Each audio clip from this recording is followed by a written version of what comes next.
am Lancer, the new emotional support dog for the Deer Lake School District. I've been training for the past several months to be ready in time for August, but my mommy tells me that a lot of people are feeling anxious right now, and they needed me to start early, so here I am. It's really nice to meet you.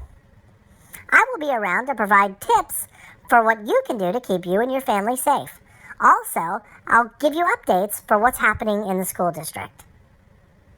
My first tip is to remind you to regularly wash your hands under warm soapy water for at least 20 seconds at a time. Some people say to sing the happy birthday song twice, but I like to sing, "Who let the dogs out? Woof, woof, woof. Who let the dogs out? Woof, woof, woof." It never gets old. Also, if you have to cough or sneeze, make sure that you're doing it into your elbow, Dracula style. Ha ha ha ha ha! Whatever it takes.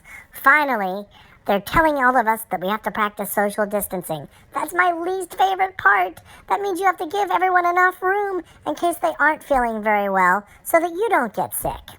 However, if we just do this for a little bit longer, we can help make a lot of people healthy. And if you're not feeling yourself, a good way to overcome that is to take a nice long walk through the neighborhood. Do you know how many trees you can smell on a neighborhood walk? It is glorious! I like to take as many walks as I can during a day, and you should too. Okay, that's all I have for now. It was really nice meeting you, and I'll see you soon. Lancer out.